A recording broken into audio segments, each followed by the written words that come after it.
Hello friends, this is Sivaso Ranjan. Today I came up with one of the important video for all of you. Today I am going to discuss with you the question paper of NHPC Limited. आज हम NHPC Limited का जो examination हुआ था पिछले बार, तो उसका आज हम क्वेश्चन पेपर डिस्कस करने वाले हैं for the post of senior accountant. Okay, तो आज हम सीनियर अकाउंटेंट पोस्ट का जो एग्जामिनेशन हुआ था तो उसका हम आज क्वेश्चन पेपर डिस्कस करने वाले हैं। तो आप इस वीडियो को पूरा जरूर देखिएगा, आपको काफी कुछ समझ आएगा कि क्वेश्चन कहां से आते हैं, कौन कौन से टॉपिक्स इंपॉर्टेंट होता है, क्या क्या पढ़ना चाहिए, सब कुछ आपको समझ आएगा। आप आज का वीडियो पूरा जरूर देखिएगा। So first of all, I will tell you that कि many of your examination is also coming on. तो आप किसी भी एग्जामिनेशन का प्रिपरेशन कर रहे हो तो आप कोर्सेज परचेज कर सकते हो। आप मेरे वेबसाइट पे विजिट करिए www.himansuranjclasses.in। Website link is also given in description box of this video. Okay, so देखिए हमारे यहाँ से कुछ लोग इधर कुछ ही दिनों में इधर सिलेक्टेड हुए हैं, तो इन लोगों का नाम यहाँ पे है। ठीक है, सो अगर आप भी अच्छा परफॉर्मेंस करोगे तो आपका भी नाम यहाँ पे दिखेगा, अगर आप अच्छा परफॉर्मेंस करोगे तो। ठीक है, सो बहुत सारे लोग हमारे यहाँ से सिलेक्टेड हुए हैं। ओके, तो बस कुछ लोगों का हमने नाम यहाँ पे दिया है। सो यहाँ पे एनएचपीसी का एग्जामिनेशन कुछ ही दिन में होने वाला है, ज्यादा टाइम नहीं लगेगा इन लोगों का। ठीक है, क्योंकि ऑलरेडी इन लोगों का जो नोटिफिकेशन था वो बहुत पहले आने वाला था, पर कुछ रीजन के कारण थोड़ा डिले हुआ। ठीक है, कोई दिक्कत नहीं है, थोड़ा डिले हुआ पर नोटिफिकेशन तो आया। मैंने आपको पहले ही बता दिया था कि एनएचपीसी लिमिटेड का नोटिफिकेशन, रिक्रूटमेंट नोटिफिकेशन आने वाला for the post of senior accountant, तो मैं आपको पहले ही बता दिया था। और नोटिफिकेशन देखिए आ गया, थोड़ा डिले हुआ पर नोटिफिकेशन पहले ही जाने वाला था, पर कुछ थोड़ा डिले हुआ तो चलिए नोटिफिकेशन आ गया। पर इसका एग्जामिनेशन जो था वो जुलाई एंड तक होने वाला था आज पर पहले के हिसाब से देखा जाए तो। ठीक है, सो अगर आप मैक्सिमम डिले भी होगा तो 15 अगस्त के पहले, मतलब कि अगस्त में आप रख सकते हो, 15 अगस्त 20 अगस्त, मतलब मैक्सिमम अप्रोक्स 20 अगस्त के पहले इसका एग्जामिनेशन कंडक्ट हो जाएगा, क्योंकि और भी वेरियस पीएसयू का एग्जामिनेशन अगस्त में होने वाले। सो इसका एग्जामिनेशन पहले ही कंडक्ट कराया जा सकता है, ऐसा प्रोबेबली मुझे ऐसा लग रहा है। ठीक है, सो आज का जो डिस्कशन हम स्टार्ट करेंगे तो इसका क्वेश्चन पेपर टेक्निकल पार्ट हम डिस्कस करेंगे। और अगर आप कोर्सेज परचेस करोगे तो आपको एक क्वेश्चन पेपर भी मिल जाएगा। ठीक है, अगर आप कोर्सेज परचेस करोगे तो आपको क्वेश्चन पेपर मिल जाएगा। इसके साथ साथ आपको 35 प्लस प्रीवियस क्वेश्चन पेपर और मिलेगा। मैं आपके जानकारी के लिए बता दूं कि बहुत सारे पीएसयू में ऐसा देखा जाता है कि क्वेश्चन रिपीट होते हैं। दैट मींस कि कोई और पीएसयू में पिछले बार क्वेश्चन पूछा गया, सेम क्वेश्चन कोई और पीएसयू में देखने को मिलता है। Same question, same to same question कोई और पीएसयू में देखने को मिलता है। किसी भी एग्जामिनेशन में आप कोई भी पीएसयू उठा लो, क्वेश्चन रिपीटेटिव मिलेंगे। तो अगर आपने कभी एग्जाम नहीं दिया है, अगर आप पहली बार एग्जामिनेशन देने जा रहे हो पीएसयू का, तो आपको जानकारी के लिए एक पता होना चाहिए कि पेपर में क्वेश्चन रिपीट होते हैं। तो इसलिए मैं आपको एमसीक्यू के साथ साथ 35 plus previous year question paper भी देता हूं। देखिए 6000 प्लस जो एमसीक्यूज होता है वो आपका क्या होता है कि हर एक जो सब्जेक्ट है आपका, जैसे DT direct taxation, indirect taxation, GST और इनकम टैक्स, और जैसे अकाउंट्स हो गया आपका, फिर लॉ हो गया, फिर आपका ऑडिट हो गया, तो हर एक जो सब्जेक्ट है सब्जेक्ट वाइज और टॉपिक वाइज आपका एमसीक्यूज रहेंगे। ठीक है, वो आपका 6000 प्लस रहेगा सब्जेक्ट वाइज और टॉपिक वाइज। ठीक है, इसके साथ साथ आपको 35 प्लस प्रीवियस ईयर का क्वेश्चन पेपर और मिलेगा, जिसमें कि आपका एक पेपर एनएचपीसी लिमिटेड का भी रहेगा। देखिए प्रीवियस एग्जामिनेशंस का क्वेश्चन करके जाना बहुत ज्यादा जरूरी होता है, तभी पता चलेगा वो पेपर कहां से पूछ रहा है, ताकि उस टॉपिक को कम से कम करके जाइए आप। ठीक है, तो उसमें आपको एक एनएचपीसी लिमिटेड का भी पेपर मिलेगा। तो अगर आप टोटल एमसीक्यू का बात किया जाए, 6000 प्लस एमसीक्यू जो कि आपका कोर्स में रहेगा, जो कि कोर्स मटेरियल है, इसके अलावा जो 35 प्लस प्रीवियस जो क्वेश्चन पेपर है उसमें भी एमसीक्यूज रहते हैं, जो कि ये सब क्वेश्चन है जिसे आप देख सकते हो एमसीक्यू वाइज है। तो आपको यहाँ पे 10,000 से प्लस 10,000 से लेकर 11,000 एमसीक्यू आपको मिलने वाले। तो अगर आप इतना करके जाते हो तो definitely you will score very well in your examinations. Okay, तो आपको और मैं जानकारी के लिए बता दूं कि मैंने आप लोगों के लिए पहले ही इसका सिलेबस का वीडियो डाल दिया हूं, कुछ ही दिनों पहले डाला हूं। ठीक है, 2 या 3 दिन पहले इसका जो सिलेबस का वीडियो डाला हूं। ठीक है, so if you didn't watch that video then check my playlist, you will get that video from there. तो वीडियो जरूर देखिएगा, वो वीडियो काफी ज्यादा इंपॉर्टेंट होने वाला है। सिलेबस तो जरूर आपको पता होना चाहिए कि सिलेबस बोलता क्या है, तो आपको उसी हिसाब से पढ़ाई करना चाहिए। तो चलिए आज का डिस्कशन स्टार्ट करते हैं। क्वेश्चन नंबर 1 से टेक्निकल पार्ट हम लोग डिस्कस करने वाले हैं, ठीक है। हाँ, एक और आपको जानकारी के लिए पता होना चाहिए कि एनएचपीसी लिमिटेड में 200 मार्क्स का एग्जामिनेशन होता है, 200 मार्क्स का एग्जामिनेशन होते हैं, जिसमें कि आपका नेगेटिव मार्किंग भी रहने वाला है।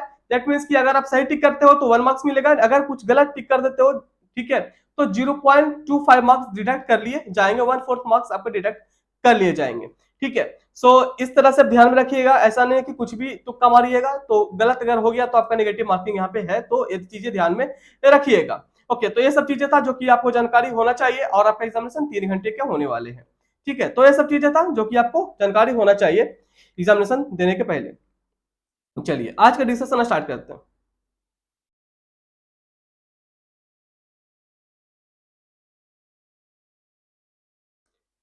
जैसे आप देख सकते हो फर्स्ट जो क्वेश्चन बोल रहा है डिडक्शन अंडर चैप्टर 6 से, डिडक्शन अंडर चैप्टर 6 से बहुत इजी क्वेश्चन है। डिडक्शन अंडर सेक्शन 80C जो चैप्टर 6 से क्वेश्चन पूछा है। Deduction under section 80C excluding employer contribution to pension scheme contribution made by the SEC under section 80C CDIB of the income tax act 1961 is allowed state of जो deduction मिलता है 80C के अंदर वो 1.5 लाख का deduction मिलता है। तो ये तो बहुत ही इजी क्वेश्चन था। क्वेश्चन नंबर 2 देख लीजिए क्या बोलता है। As per the provision of income tax 1961 in case of a non government employee commuted pension exempted is exempt to the extent of, देखिए यहाँ पे नॉन गवर्नमेंट एम्प्लॉय, अगर गवर्नमेंट एम्प्लॉय होता है ना, गवर्नमेंट एम्प्लॉय होता है तो फुल्ली एग्जेम्प्ट होता है, गवर्नमेंट एम्प्लॉय होता है तो फुल्ली एग्जेम्प्ट होता है, जो होता है पेंशन अगर फुल्ली एग्जेम्प्ट होता है अगर वो गवर्नमेंट एम्प्लॉय रहता तो, ठीक है, पेंशन। पर अगर पेंशन कितना एग्जेम्प्ट होगा अगर नॉन गवर्नमेंट एम्प्लॉय है तो, ठीक है। तो कम्यूटेड पेंशन के बारे में बोला, commuted pension is exempt to the extent of one third of normal pension if employee receive gratuity. अगर एम्प्लॉय है जो ग्रेच्युटी भी रिसीव करता है, अगर कोई एम्प्लॉय अगर ग्रेच्युटी भी रिसीव करता है तो उसका 1/3 जो नॉर्मल पेंशन का होता है वो एग्जेम्प्ट होता है। ग्रेच्युटी भी रिसीव करता है तो, अगर वो ग्रेच्युटी रिसीव नहीं करता है तो 1/2 मतलब half of the normal pension exempt होता है। तो ये चीजें आप ध्यान में रखिएगा। आगे बढ़ते हैं। क्वेश्चन नंबर 3 क्या बोलता है कि in India the power to levy goods and service tax has been confound by, तो आर्टिकल 246A होता है, वो बोलता है वही मतलब जो चार्जेबिलिटी है लिवेबल है जीएसटी का, ठीक है। तो जीएसटी का आर्टिकल है article 246A, the power to levy goods and service tax. देखिए आपके जानकारी के लिए पता होना चाहिए जीएसटी काउंसिल का आर्टिकल पूछता है, जीएसटी काउंसिल का आर्टिकल क्या होता है, ठीक है। एक और इंटर स्टेट अगर सप्लाई होता है तो उस पर जो लेवी होता है उसका आर्टिकल क्या है, आर्टिकल 269 है। तो ये सब जो आर्टिकल है ये सब चीजें आप ध्यान में रखिएगा। आगे बढ़ते हैं। क्वेश्चन नंबर 4 इसका था क्या था कि the power to levy goods and service tax, इसका था article 246A। Okay, so question number 4 देख लीजिए क्या बोलता है। Dash is the process of regulating the action so as to keep the element of cost with set parameter. देखिए किसी भी खर्चा को एक सेट पैरामीटर के अंदर करना है तो कॉस्ट कंट्रोल करना पड़ेगा आपको। देखिए cost control is the process of regulating action to keep the element of the cost with set parameter के अंदर, तो कॉस्ट कंट्रोल हो जाएगा आंसर इसका। ओके, आगे बढ़ते हैं। क्वेश्चन नंबर 5 देख लीजिए। क्वेश्चन नंबर 5 क्या बोलता है। Dash is calculated by modifying the discounted rate to reflect the distance of the project, तो ये इसका आंसर हो जाएगा रिस्क एडजस्टेड डिस्काउंट रेट। देखिए क्वेश्चन नंबर 6 देख लीजिए, इसका जो आंसर है वो हो जाएगा ऑप्शन सी, इसको आप सोल्व कर लीजिएगा, ठीक है। क्वेश्चन नंबर 7 देख लीजिए क्या बोलता है।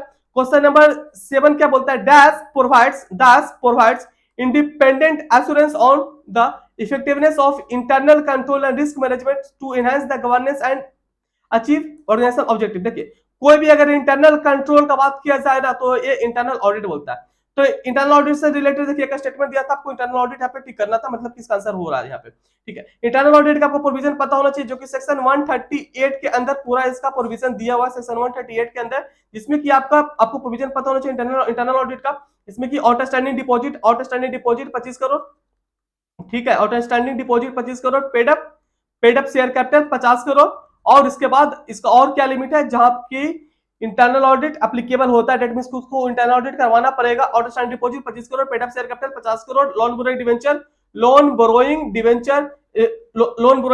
ये सब जो भी है फाइनेंशियल इंस्टीट्यूशन से अगर कुछ भी लेता है, ठीक है, या बैंक से, तो 100 करोड़ लोन बोरोइंग डिवेंचर ये सब से 100 करोड़, ठीक है। अगर टर्नओवर अगर 200 करोड़ क्रॉस कर जाता है तो उस कंपनी को इंटरनल ऑडिट करवाना पड़ेगा। तो ये सब लिमिट है, ठीक है, तो इंटरनल ऑडिट वहां अप्लीकेबल हो जाता है। ठीक है, तो क्वेश्चन नंबर 8 देख लीजिए क्या बोलता था, provision of MAT, the provision of minimum alternate tax are not applicable to. MAT है जो कहां कहां एप्लीकेबल नहीं है, तो मैट है जो कि द डोमेस्टिक कंपनी है जो भी, the domestic company which opted to tax regime under section 115 AA, अगर कोई टैक्स रिजीम ऑप्ट करता है या फिर कोई भी 115 BAB अप करता है, 115 BAA जो होता है वहां पर जो टैक्स रेट लगता है वो 22% करके लगता है। ठीक है, या फिर सेक्शन 115 BAB ऑप्ट करता है तो यहाँ पे मैट नहीं लगता है। ठीक है, तो फिर एक और है एनी इनकम अक्रूइंग और arising of from the life insurance, इस पे भी नहीं लगता, और शिपिंग बिजनेस शिपिंग जो कंपनी है उस पे भी नहीं लगता है।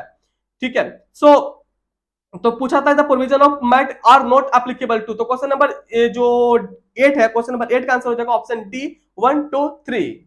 ठीक है, आगे बढ़ते हैं। क्वेश्चन नंबर 9 देख लीजिए क्या बोलता है, the actual hour work in 4 week is 6000 hours. 4 week में एक्चुअल जो आवर वर्क कर रहा है 6000 आवर्स वर्क कर रहा है, तो फिर बोलता है कि the standard hour work in 4 week is 7000 hours. Standard है कि 7000 घंटा काम कर सकता है, स्टैंडर्ड है कि 7000 घंटा काम कर सकता है, पर एक्चुअली वो काम कितना देर कर रहा है, काम कर रहा है 6 घंटा, 6000 घंटा, तो 6000 घंटा काम कर रहा है, तो एफिशिएंसी रेशियो आपको कैलकुलेट करने बोला, calculate the efficiency ratio. Efficiency ratio का जो फार्मूला होता है वो होता है standard our by actual our, standard our by actual our. ठीक है, standard our by actual our इसका होता है फॉर्मूला। ठीक है, तो standard our by actual our, तो स्टैंडर्ड देखिए स्टैंडर्ड आवर कितना है 7000, स्टैंडर्ड आवर है 7000, अब एक्चुअल आवर कितना है, एक्चुअल आवर 6000, तो अगर इसको आप कैलकुलेट करोगे तो इसका आंसर आप आ जाएगा 116.67। ओके, सो आगे बढ़ते हैं, क्वेश्चन नंबर 10 देख लीजिए, क्वेश्चन नंबर 10 क्या बोलता है, क्वेश्चन नंबर 10 बोलता है A dash supply comprising of two or more supplies shall be treated as the supply of a particular supply that attract the highest rate of tax in the goods and service tax framework। तो इसका देखिए जहां पे भी highest rate का बात किया जाता है तो वहां पे कौन सा कंपोजिट लगता है या फिर मिक्स लगता है, कंपोजिट लगता है कि मिक्स लगता है, तो वहां पे लगता है मिक्स सप्लाई लगता है। ठीक है, तो मिक्स सप्लाई होता क्या है मैं बता दूं आपको जानकारी के लिए कि मिक्स सप्लाई होता है कि कोई भी आप गुड्स को देखिए आइडेंटिकल गुड्स नहीं है। ठीक है, वो सेपरेटली बिक सकता है मार्केट में, वो सेपरेटली बिक सकता है, कोई भी एक सपोज मैं बता दूं कोई एक बाच है या फिर ये पेन है। ठीक है, ये बाच है पेन है, ये सेपरेटली मार्केट में बिक सकता है, बाच है पेन है सेपरेटली मार्केट में बिक सकता है। पर क्या होता है कि कोई भी ओकेजन आ रहा है तो उसमें क्या होता है कि बाच हो गया, पेन हो गया, फिर और भी कोई भी चीज को एक पैकेट में बंद करके बेच रहा है। ठीक है, एक फिक्स प्राइस करके सिंगल प्राइस करके। ठीक है, तो उसमें क्या होता है कि जो रेट जो लगता है ना, जो हाईएस्ट रेट है किसी एक बाच का रेट या फिर पेन का रेट, जिसका रेट हाईएस्ट होगा उसका वहां पे चार्जेबिलिटी मतलब लिवेबल होगा। ठीक है, उसी का रेट उस प्रोडक्ट पे लगेगा, सारे प्रोडक्ट पे लगेगा। ठीक है, तो जिसका भी हाईएस्ट रेट लगेगा जीएसटी का। ठीक है, तो ये सब चीजें बोलता है, ये होता है मिक्स सप्लाई। एक होता है कंपोजिट सप्लाई। कंपोजिट सप्लाई क्या होता है कि देखिए वहां पे भी होता है कि 2-3 चीजों का एक ही साथ बंडल करके बेचा जाता है। ठीक है, पर वहां पे क्या होता है वो नेचुरली बंडल होता है। मिक्स सप्लाई में तो अपने मन से आप बंडल बना दिए, मिक्स सप्लाई में आप अपने मन से बंडल बना दिए, पर कंपोजिट सप्लाई में क्या होता है वो नेचुरली बंडल होता है। जैसे कि आप किसी भी एक रेस्टोरेंट में गए, जैसे मैं बता दूं आपको, जैसे एक एग्जांपल लेते हैं, किसी भी अगर आप होटल में रहने गए, एक होटल में रहने गए, तो वहां पे रेस्टोरेंट भी होता है ना। ठीक है, आप होटल में रहने गए तो आप वहां पे रुके, वहां पे आप रुके तो ऑब्वियस सी बात है कोई इंसान है तो खाना तो खाएगा, तो वहां पे खाना भी खाए, तो आप वहां पे रुके भी, आप वहां पे स्टे भी किया, आप वहां पे खाना भी खाए, तो आप पे फूड भी आप वहां से लिए, आप वहां पे फूड भी खाए, खाना खाए, तो रहने का खाने का दोनों का खर्चा लगा वहां पे। तो ऑब्वियस बात है कोई भी आदमी वहां पे रहेगा, कोई भी इंसान अगर रहेगा तो खाना तो खाएगा ना, तो वो हो जाएगा कंपोजिट सप्लाई। ठीक है, वो नेचुरली बंडल है। और जो अगर आप पेन और बाच अगर आप बेच रहे हो एक पैकेट में बंद करके, तो वो नेचुरली नहीं है, आप खुद से उसको बनाए, तो वहां पे क्या लगता है मिक्स सप्लाई में जो होता है वो हाईएस्ट रेट लगता है, जिस प्रोडक्ट का हाईएस्ट रेट है जीएसटी का वो हाईएस्ट रेट लगता है। कंपोजिट में क्या होता है जो कि प्रिंसिपल सप्लाई क्या है, किसी आप होटल में रहने का तो होटल का जो रेट है जीएसटी का वो रेट लगेगा फूड के ऊपर भी, तो रेस्टोरेंट के ऊपर भी। ठीक है, तो ये सब चीजें आपको जानकारी के लिए समझ में आना चाहिए, क्योंकि क्वेश्चन कुछ भी पूछ सकता है। इस बार पूछा था मिक्स सप्लाई से रिलेटेड, तो हो सकता है अगले इस बार जो एग्जामिनेशन है कंपोजिट के अंदर पूछते, तो इसलिए आपको सब कुछ कॉन्सेप्ट पता होना चाहिए। ठीक है, क्वेश्चन नंबर 11 देख लीजिए क्या बोलता है। क्वेश्चन नंबर 11 बोलता है मिस्टर एक्स है एक रेगुलर टैक्स पेयर है, did not make any taxable supply during the month of July. कोई भी नहीं, वो एनी टैक्सेबल सप्लाई नहीं किया कोई भी मंथ ऑफ जुलाई में। ठीक है, तो बोलता है which of the following statement will be the true for in this case. तो इसको फिर भी उसको जो फाइल करना पड़ेगा जीएसटीआर 3B, GSTR 3 भी फिर भी उसको फाइल करना पड़ेगा।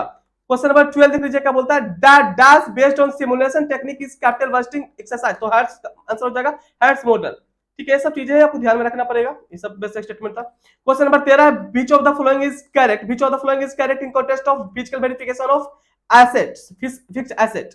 तो इसका आंसर हो जाएगा कि oil refinery producing of normal level of efficiency consider sufficient. तो इसका verification of asset like building, ऐसे 20 का भी आंसर हो जाएगा।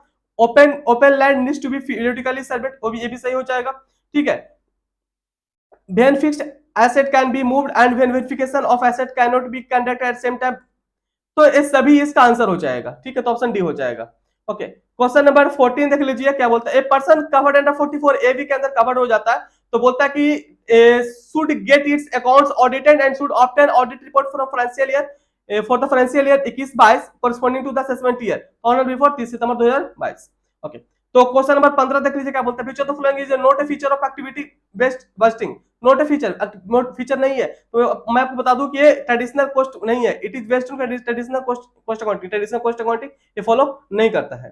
ठीक है, तो क्वेश्चन नंबर 16 देख लीजिए, क्वेश्चन 16 क्या बोलता है कि in which IPO pricing method is the offer price of security determined on the basis of real demand for the share at various price level in the. देखिए यहाँ पे क्या होता है कि एक रेंज होता है, एक रेंज के अंदर जो होता है बिड करना होता है एक रेंज के अंदर, पर तो उसी को बोलता है बुक बिल्डिंग मेथड। ठीक है, प्राइस लेवल मतलब एक रेंज होता है, उसी के अंदर उसको ट्रेड करना होता है। ठीक है, तो वो होता है बुक बिल्डिंग। सो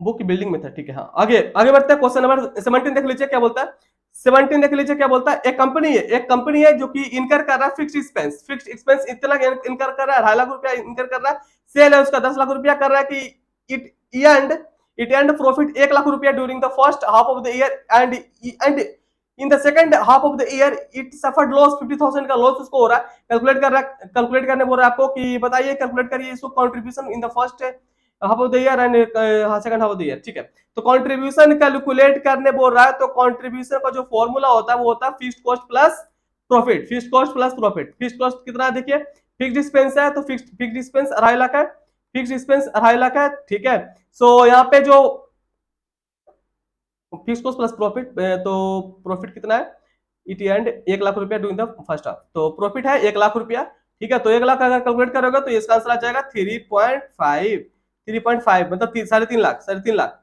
2.5 लाख प्लस 1 लाख 3.5 लाख आ जाएगा। ठीक है, पहला हाफ ईयर में। फिर बोला calculate the contribution first half of the year and second half of the year. Second में कितना, देखिए जो फिक्स्ड एक्सपेंस है, फिक्स्ड एक्सपेंस तो फिक्स ही रहेगा ना, फर्स्ट में हो या फिर सेकंड में हो या फिर थर्ड में हो, कभी भी हो फिक्स तो फिक्स ही रहेगा। तो फिक्स है इसमें 2.5 लाख, फिक्स है 2.5 लाख। ठीक है, और यहाँ पे देखिए क्या बोलता है कि second half of the year it suffered loss, इसका लॉस हो रहा है 50,000 का, तो लॉस है 50,000 का, तो लॉस हो रहा है 50,000 का, तो लॉस हो रहा है 50,000 का, तो हो जाएगा 2 लाख। ठीक है, तो 2 लाख, तो ये हो जाएगा 2 लाख, तो 3.5 लाख 2.5 लाख आंसर, 3.5 लाख और 2 लाख आंसर आ जाएगा। ठीक है, तो ये सब चीजें था। क्वेश्चन नंबर 18 देख लीजिए क्या बोलता है, इन इंडिया में बात किया जाए कि minimum alternate tax was first introduced by the finance act 1987 में आया था मैट इंडिया में। ठीक है, आपको जानकारी के लिए पता होना चाहिए कि मैट लगता है किसके ऊपर है, मैट जो भी कंपनी है सभी कंपनी के ऊपर मैट लगता है, MAT मैट लगता है। ठीक है, मैट का रेट कितना होता है, मैट का रेट होता है 15% of book profit. Okay, so finance act 1987 फिर बोलता कि देन विड्रॉन बाय द, फिर विड्रॉन कर लिया गया, कब किया withdrawn brother, finance act 1990 respectively. ठीक है,